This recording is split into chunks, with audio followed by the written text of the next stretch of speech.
अस्सलामुअलैकुम स्टूडेंट्स, कैसे हैं आप लोग। 9th बायोलॉजी का हम लोग आखिरी चैप्टर पढ़ रहे थे और उसमें हम लोग हार्ट स्टडी कर रहे थे, यानी दिल के बारे में हम पढ़ रहे थे। आज उस हार्ट का लास्ट टॉपिक है और वो है हार्ट बीट, यानी दिल की धड़कन क्या होती है। आप लोगों को इतना तो पता ही है कि अगर हम अपने चेस्ट के ऊपर हाथ रखें तो हमें कोई चीज़ कॉन्ट्रैक्ट रिलैक्स होती हुई महसूस होती है, कोई धड़कती हुई चीज़ महसूस होती है और वही हमारा दिल होता है। ये दिल कैसे पंप करता है और इस धड़कन को हम कितनी फेजेज़ में डिवाइड कर सकते हैं, दिल में ब्लड आता कैसे है, दिल से ब्लड निकलता कैसे है, आज के लेक्चर में मैं आप लोगों को ये चीज़ें सिखाने वाला हूँ। तो देखिए, सबसे पहले हार्ट बीट क्या है। मैंने लिखा है अल्टरनेटिंग रिलैक्सेशन।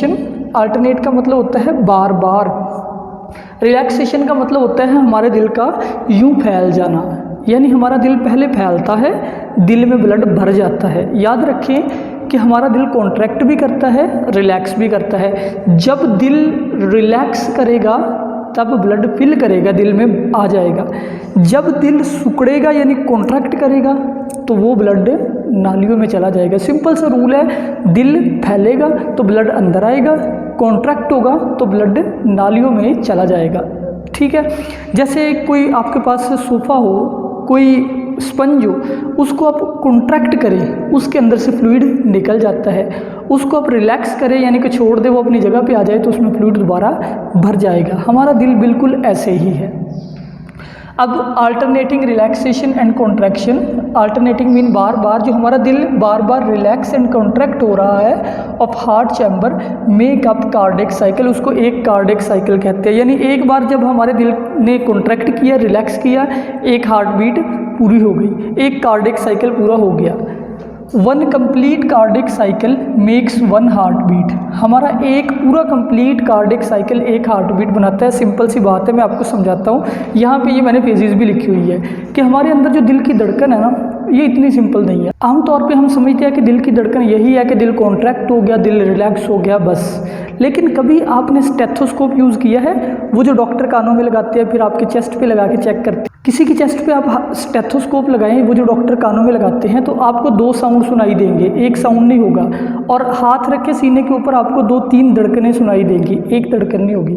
तो ये पूरा कंप्लीट कार्डिक साइकिल मैंने यहाँ पे ड्रॉ किया है कि कार्डिक साइकिल कैसे कंप्लीट किया जाता है। ज़रा गौर कीजिएगा, हमारा कार्डिक साइकिल 3 फेजेस में कंप्लीट होता है। एक कार्डिक डायास्टोल है, एक एट्रियल सिस्टोल है, एक वेंट्रिकुलर सिस्टोल है। आपने 2 लफ्ज़ों का मीनिंग याद रखना है, बाकी सारा आपको याद रह जाएगा। एक वर्ड है सिस्टोल, एक वर्ड है डायास्टोल। ठीक है बेटा जी। अब सिस्टोल क्या होता है, सिस से याद रखना है। सिस मीन सुकड़ना, सिस मीन सुकड़ना, सिकुड़ने को इंग्लिश में कहते हैं कॉन्ट्रैक्ट होना। और दूसरा मैंने लिखा है डायास्टोल, डाया मीन रिलैक्स। तो 2 लफ्ज़ आगे, एक सिस्टोल यानी सुकड़ने वाली फेज़, एक डायास्टोल यानी रिलैक्स होने वाली फेज़। अब हमारी जो हार्ट बीट है पूरी, यानी जो कंप्लीट कार्डिक साइकिल है, 3 फेजेस में कंप्लीट होता है। पहली है कार्डिक डायास्टोल। देखिए बेटा, कार्डिक का मतलब होता है हार्ट यानी दिल, डायास्टोल का मतलब होता है रिलैक्स करना। लो जी, आसान सी डेफिनेशन आपको समझ आ गई कि हमारी जो दिल की धड़कन है उसकी पहली फेज़ का नेम है कार्डिक डायास्टोल, जिसमें हमारा दिल रिलैक्स होता है। जब दिल रिलैक्स होता है तो ब्लड दिल में फिल करता है। ये फेज़ आप देख रहे हो, इस फेज़ का नेम है कार्डिक डायास्टोल। इसमें हमारे दिल के चैम्बर रिलैक्स किए तो ब्लड अंदर फिल हो गया। मैं यहाँ पे शो कर रहा हूँ कि ब्लड हमारे दिल के अंदर आ गया, एट्रियम में भी और वेंट्रिकल में भी ब्लड जमा हो गया। इस फेज़ को आप बोलते हो कार्डिक डायास्टोल। हमारा दिल रिलैक्स होता है, बॉडी से और लंग से सारा ब्लड आके दिल में जमा हो जाता है। कार्डिक डायास्टोल में हार्ट चैम्बर रिलैक्स हुए, ब्लड फील्ड इन हार्ट, दिल में ब्लड जमा हो गया। अब जी अगली फेज़ क्या आएगी, सोचे दिल के अंदर ब्लड जमा है, एट्रियम में भी वेंट्रिकल में भी पूरा दिल ब्लड से भरा है। अब क्या होगा, पूरा दिल एक साथ कॉन्ट्रैक्ट नहीं होगा, बल्कि पहले एट्रियम यानी कि दिल के जो ऊपर वाले दोनों चैम्बर है ना, उनका नेम है एट्रियम, दोनों एट्रियम सिकुड़ जाएंगे। जब एट्रियम सिकुड़ेंगे, दिल के अंदर ब्लड कहाँ पे आ जाएगा, वेंट्रिकल में। पहले ये फेज़ हुई जिसका नेम है कार्डियक डायस्टोल, दिल में ब्लड फिल हो गया। उसके बाद ये एरो इधर जा रहा है, ये दूसरी फेज़ है जिसका नेम है एट्रियल सिस्टोल। नाम से जाहिर है एट्रियल मीन दिल के ऊपर वाले दोनों खाने, सिस्टोल का मतलब है मैंने बताया कॉन्ट्रैक्ट होना। तो दूसरी फेज़ है atrial systole, both atria contract, दोनों एट्रिया एक ही वक्त में सुकड़ जाएंगे। Blood is pumped to ventricle. लो जी, आसान सी बात है कि हमारे दिल के ऊपर वाले दोनों चैम्बर यानी एट्रियम कॉन्ट्रैक्ट हो जाएंगे। जब ये कॉन्ट्रैक्ट होंगे तो ये वाले वॉल्स, इन वॉल्स का नाम क्या है भला, आपको याद होगा, ट्राइकस्पिड और बाइकस्पिड। ये वॉल कौन से हैं, ट्राइकस्पिड बाइकस्पिड, ये ओपन हो जाएंगे और ब्लड पहुंच जाएगा सारा वेंट्रिकल में। तो एट्रियम से ब्लड किस में आ गया, वेंट्रिकल में। इस फेज को बोलते हैं एट्रियल सिस्टोल। एट्रियल मीन दोनों एट्रिया, सिस्टोल मीन उनका सुकड़ जाना, यानी ये चैम्बर कॉन्ट्रैक्ट हुए हैं आपके एट्रियम। अगली और लास्ट फेज, हमारे हार्ट बीट की लास्ट फेज होती है वेंट्रिक्यूलर सिस्टोल। सिस्टोल मीन सुकड़ना, वेंट्रिकल्स का सुकड़ना। देखिए आसान है, तीनों फेज, पहले दिल रिलैक्स हुआ, फिर दोनों एट्रिया कॉन्ट्रैक्ट हुए, ब्लड वेंट्रिकल में चला गया, दोनों वेंट्रिकल कॉन्ट्रैक्ट होंगे। तो both ventricle contract and blood is pumped to body and lungs. ये तीसरी फेज के बाद ये आ गई, ये तीसरी फेज। हमारे दिल के दोनों नीचे वाले चैम्बर यानी कि ये वाला वेंट्रिकल भी कॉन्ट्रैक्ट कर गया और ये वाला वेंट्रिकल भी कॉन्ट्रैक्ट हो गया। अब ब्लड वाला किधर जाएगा, अब बेटा जी ब्लड जाएगा इस साइड पे। ये कौन सी साइड है, एओर्टा, और ये साइड यहाँ पे ब्लड जाएगा, यानी इन नालियों में। ये कौन सी नालियाँ है भला, जो लंग्स की तरफ जा रही है, जिनको कहते हैं पल्मोनरी आर्टरीज। तो पल्मोनरी आर्टरीज के ज़रिए या तो ब्लड लंग में भेजा जाएगा ऑक्सीजन लेने के लिए, और लेफ़्ट साइड से ब्लड जो है वो बॉडी को सप्लाई किया जाएगा। तो इसी दौरान जब दोनों वेंट्रिकल कॉन्ट्रैक्ट होंगे, ये वॉल बंद हो जाएंगे। कौन से वॉल, ये वाले ट्राइकस्पिड और बाइकस्पिड वॉल। ये ट्राइकस्पिड और ये बाइकस्पिड वॉल बंद हो जाएंगे। ये वाले वॉल ट्राइकस्पिड और बाइकस्पिड बंद हो जाएंगे और ब्लड चला जाएगा एओर्टा के ज़रिए या पल्मोनरी आर्टरी के ज़रिए हमारे लंग्स की तरफ, वहाँ से ऑक्सीजन ली जाएगी।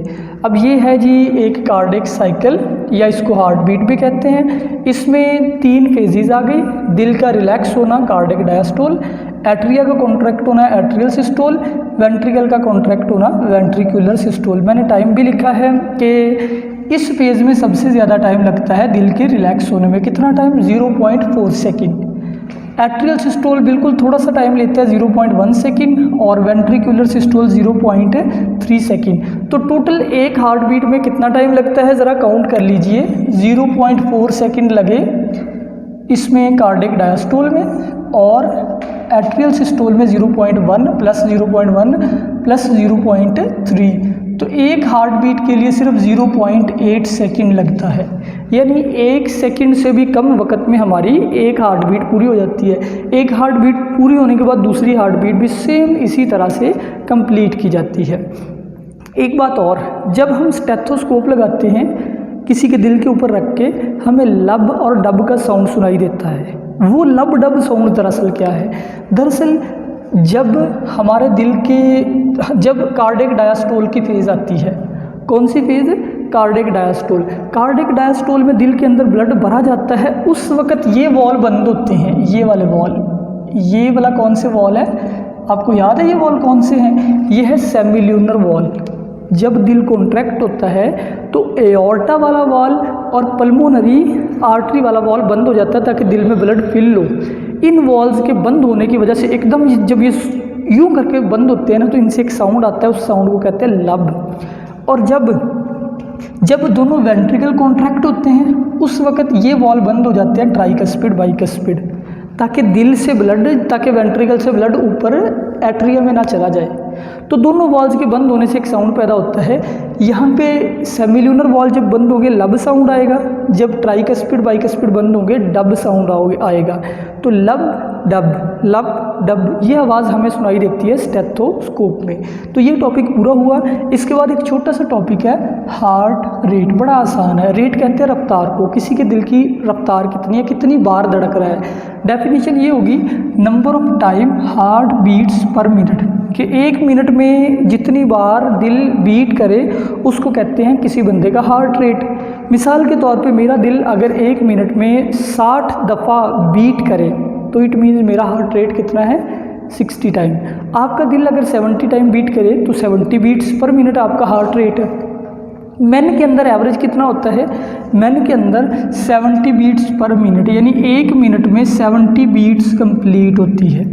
औरतों में ज़्यादा होता है 75 बीट्स पर मिनट। फीमेल जो है वो आमतौर पे थोड़ी ज़्यादा इमोशनल होती है, इसलिए उनके अंदर हार्ट रेट ज़्यादा होता है। लेकिन हार्ट रेट चेंज भी हो जाता है, यानी एक ही बंदे के अंदर मुख्तलिफ टाइम में जब वो स्ट्रेस की हालत में हो, जब वो परेशान हो, तब हार्ट रेट ऑटोमेटिकली इंक्रीज़ कर जाता है। यानी हार्ट रेट हमेशा कांस्टेंट नहीं रहता बल्कि बदलता रहता है। कभी स्लो हो जाता है, जब बीपी बंदे का शूट कर जाए तब हार्ट रेट ब्लड बढ़ भी जाता है। अच्छा, आप हार्ट रेट को कैलकुलेट कर सकते हैं। कैसे कैलकुलेट कर सकते हैं? पल्स की मदद से।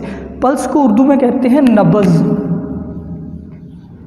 नब्ज़ भला क्या होती है? आपने देखा होगा कि जब आप डॉक्टर के पास जाते हैं तो डॉक्टर आपका हाथ पकड़ के यूं हाथ रख के यहाँ पे कोई चीज़ चेक करता है, वो क्या होती है?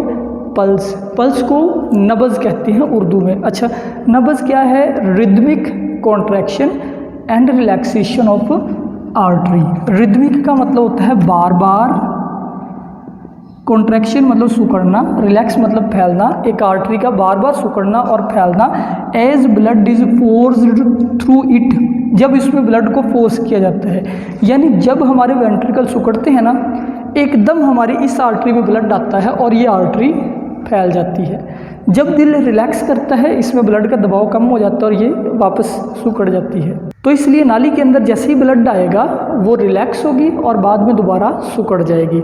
इसको आप फील कर सकते हैं और इसको कहते हैं पल्स। पल्स को फील किया जाता है और इससे आप अपनी हार्ट बीट भी कैलकुलेट कर सकते हैं। मिसाल के तौर पे आप अपनी पल्स पे हाथ रखें और टाइमर लगा लें, फिर गिने कि 1 मिनट के अंदर आपकी कितनी दफ़ा पल्स जो है वो बीट की है, उससे आपको हार्ट बीट का भी पता चल जाएगा इजीली। और पल्स कहाँ फील की जा सकती है? पल्स कॉमनली आप रिस्ट पे फील करते हैं। रिस्ट का मतलब होता है कलाई। इसके अलावा नेक पे भी फील की जा सकती है। आपने ड्रामों वगैरह में, फिल्मों वगैरह में देखा होगा कि कुछ लोग यहाँ से भी पल्स फील करते हैं। इसके अलावा कुछ लोग ग्रोइन से भी फील कर सकते हैं पल्स। ग्रोइन क्या कहते हैं? थाई को कहते हैं। ग्रोइन के अलावा एक जो रीजन है वो फुट है, पैर के ऊपर वाले हिस्से में भी एक आर्टरी होती है। यानी पल्स किसी भी ऐसी जगह से फील की जा सकती है जहाँ पे आर्टरी स्किन के करीब हो। ये हमारी आर्टरी स्किन के करीब है तो ये इजीली फील की जा सकती है और इससे पता चल जाता है कि ब्लड फ्लो कर रहा है या नहीं और हार्ट रेट क्या है। तो स्टूडेंट्स, ये था आज का लेक्चर, यहाँ पे कंप्लीट हुआ। अगर कोई क्वेश्चन है वो मुझसे कर लीजिए। अपना ख्याल रखिए। अल्लाह हाफिज़।